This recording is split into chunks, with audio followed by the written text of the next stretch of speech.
اے محبوب فرما دو اللہ 2 3 4 5 6 نہیں ہے، کروڑوں نہیں ہے، لوگوں نے جس کو طاقت کو سمجھ لیا اس کی بارگاہ میں اپنی پیشانی کو جھکا دیا، اس کو معبود مان بیٹھے۔ جس کو طاقتور سمجھ رہے ہیں، سورج کو طاقتور سمجھ لیا کہ وہ پانی کو خشک کر دیتا ہے تو اس کی پوجا کرنا شروع کر دی۔ کسی نے قمر کو دیکھ لیا، چاند کو دیکھ لیا کہ اس کے اندر شبنم ہے، اس کے اندر شبنم کی طاقت ایسی ہے، اس کے اندر ایسی ہے کہ جو حدت جو کہ گرمی کو مٹا دیتی ہے، اس کو طاقت سمجھ کر کے اس کی پوجا شروع کر دی۔ اسی طریقے سے آگ کو جس نے دیکھا کہ آگ جو ہے زمین کے اندر جو بھی درخت وغیرہ ہے سب کو راکھ کر دیتی ہے، تو اس کی طاقت کو دیکھ کر کے اس کی پوجا کرنا شروع کر دی مسلمانوں۔ لیکن اللہ رب العزت کی طرف دھیان نہیں گیا، جبکہ معلوم ہے سورج کا پیدا کرنے والا اللہ ہے، چاند کو پیدا کرنے والا اللہ ہے، آگ کو پیدا کرنے والا اللہ ہے، یعنی جو کچھ اللہ کے علاوہ ہے سب کو پیدا کرنے والا کون ہے؟ ادھر دیکھیے میری طرف، کون ہے؟ اللہ، بولی زور سے بولی اللہ۔ اللہ نے فرمایا قل هو اللہ احد، اے محبوب فرما دیجئے کہ اللہ ایک ہے۔ اب ایک بات اور سمجھ لیجئے، اللہ ایک ہے، اگر ایک سے زیادہ ہوتے تو کیا ہوتا؟ تو اس کی بھی تعلق اللہ نے فرما دیا کہ اے میرے بندو، زیادہ غور کرنے کی بات نہیں ہے، سمجھ لو اگر ایک سے زیادہ خدا ہوتے تو ضرور ان میں فساد ہوتا، ان میں جھگڑا ہوتا۔ تو یہ کیسے پتہ چلا؟ یہ بھی اللہ نے فرما دیا قرآن شریف کے اندر، لو کان فیہما آلہۃ الا اللہ لفسدتا، اگر دوسرا الہ ہوتا تو ضرور دونوں میں فساد ہوتا، دونوں میں جھگڑا ہوتا۔ ایک کے ماننے والے کہتے بارش ہو، ایک کے ماننے والے کہتے بارش نہ ہو، ایک کے ماننے والے کہتے اللہ مجھ کو رزق دے، دوسرے کے ماننے والے کہتے اللہ اس کو کچھ نہ دے، جھگڑا ہوتا۔ پتہ چلا کہ اللہ ایک ہے، گھر کا ماحول چلانے والا ایک ہی ہوتا ہے، جس کو ہم اور آپ کہتے ہیں باپ ہی ہے، جو گھر کو چلاتا ہے وہ ایک ہوتا ہے، دوسرا باپ نہیں ہوتا ہے۔ گھر کے اندر جتنے بھی لوگ ہیں باپ کی ماتحتی میں زندگی گزار رہے ہیں، باپ کما کر کے لاتا ہے، اپنے گھر والوں کو بیوی بچوں کو کھلاتا ہے۔ تو سمجھ لو یہ موٹی مثال میں دے رہا ہوں کہ اللہ رب العزت ایک ہے، وہ ساری خلقیت کو کھلا رہا ہے، وہی رازق ہے، وہی مالک ہے۔ جب اللہ ایک ہے تو اور آگے بڑھیے، اللہ کیا ہمارے سجدوں کا حاجت مند ہے کہ ہم جو اچھے کام کر رہے ہیں کہ اللہ رب العزت کو ضرورت ہے کہ اللہ رب العزت حاجت مند ہے؟ نہیں۔ اے میرے بندو، اللہ فرما رہا ہے میں بندو سمجھ لو، جب تم نے سمجھ لیا اللہ ایک ہے تو یہ بھی سمجھ لو اللہ الصمد، اللہ بے نیاز ہے، ضرورت مند کسی کا نہیں ہے۔ اگر کوئی اچھے کام کر رہا ہے وہ اپنے بھلے کے لیے کر رہا ہے، وہ اپنے ہی اچھے کے لیے کر رہا ہے، وہ اپنی ہی قبر کی تیاری کر رہا ہے، وہ اس لیے کام کر رہا ہے اچھے کام تاکہ رب راضی ہو جائے۔ جب رب راضی ہو جائے گا تو دنیا کی کوئی طاقت اس کو مٹا نہیں سکتی۔ یہاں تک ہم اور آپ پہنچ گئے۔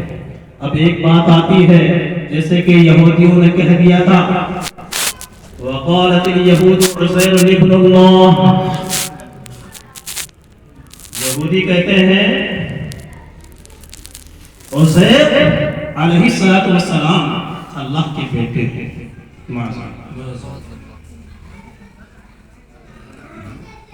وقالت النصارى حضرت عیسیٰ علیہ السلام کے تعلق سے نصرانی نے کہا نصارہ بولے حضرت عیسیٰ علیہ السلام اللہ کے بیٹے ہیں. دونوں نے اپنا عقیدہ پیش کر دیا. حضرت عزیر علیہ السلام کے تعلق سے، حضرت عیسیٰ علیہ نبی علیہ السلام کے تعلق سے دونوں کہہ رہے ہیں، یہودی کہہ رہے ہیں کہ عزیر اللہ کے بیٹے ہیں، اور نصرانی کہہ رہے ہیں عیسیٰ علیہ السلام اللہ کے بیٹے ہیں. ہمارا عقیدہ کیا ہے معلوم ہے؟ ہمارا عقیدہ یہ ہے مسلمانوں، اللہ بیٹوں سے پاک ہے. اللہ بیٹے سے پاک ہے، نہ اس کا کوئی بیٹا ہے نہ وہ کسی کا بیٹا ہے. تو یہ کیسے پتا چلا؟ وہ بھی اسی صورت سے پتا چل رہا ہے جس میں اللہ ہم کو عقیدہ دے رہا ہے کہ ہم اللہ کو مانے تو ایسا مانے لم یلد ولم یولد، نہ اس کا کوئی بیٹا ہے نہ وہ کسی کا بیٹا ہے.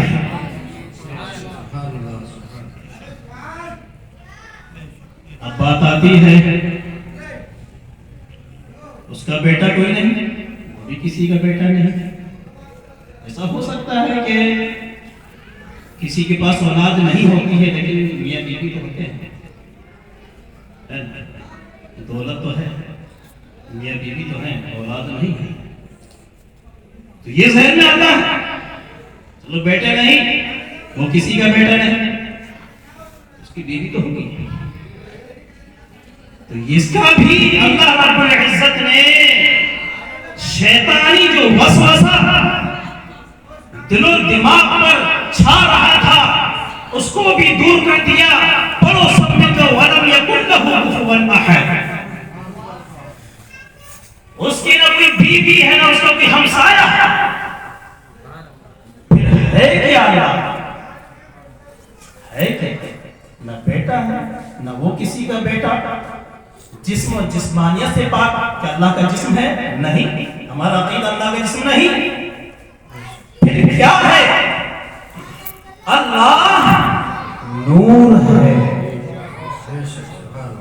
اللہ نور ہے، اور نور اسی کو چمکتا ہے جس کا دل نورانی ہو جاتا ہے.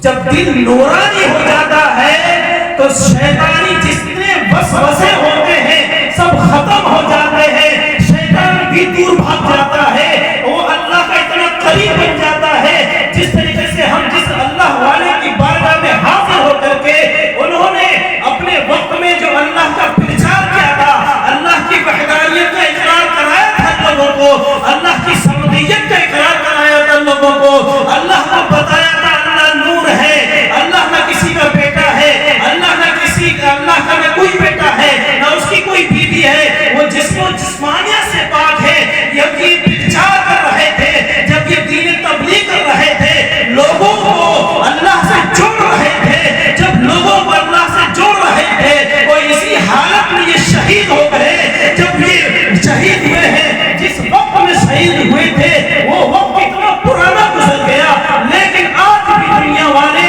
اس اللہ کے بندے کو، اللہ کے اس ولی کی یاد تازہ کر رہے ہیں. اللہ فرماتا ہے قرآن شریف کے اندر، یا ایھا الذین آمنوا ان تتقوا اللہ یجعل لکم فرقانا.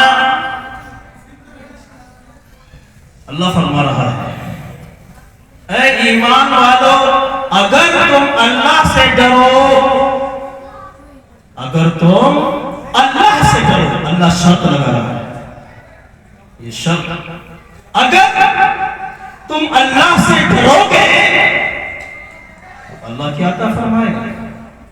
جب اللہ کی خشیت میں، خشیت الہی میں جب زندگی گزرے گی تو اللہ رب العزت ایسی عقل سلیم عطا فرما دے گا جس کے ذریعے سے تم حق اور باطل کو پہچان لو گے.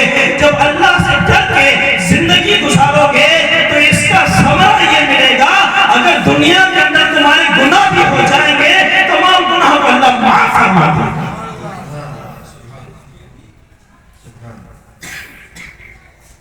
ایک اور جگہ اللہ فرماتا ہے قرآن شریف کے اندر، قل ان کنتم تحبون اللہ فاتبعونی یحببکم اللہ ویغفر لکم ذنوبکم واللہ غفور رحیم۔ اے محبوب لوگوں سے فرما دو اگر تم اللہ سے محبت کرتے ہو، اگر تم اللہ سے محبت کرتے ہو تو میری اتباع کرو۔ ایک میں کوشچن کر رہا ہوں، یہ ہے اگر میں آپ سے پوچھوں کہ اللہ سے محبت کرتے ہو تو سب کہیں گے کہ ہاں میں اللہ سے محبت کرتا ہوں، خوشی سے کہیں گے، خوش دلی کے ساتھ، چاہے وہ نماز پڑھتا ہو یا نہیں، روزہ رکھتا ہو یا نہیں، زکات دیتا ہو یا نہیں، پڑوسیوں کے حقوق ادا کر رہا ہو یا نہیں، والدین کی خدمت کر رہا ہو یا نہیں، لیکن کہیں گے یہی کہ میں اللہ سے محبت کر رہا ہوں۔ اور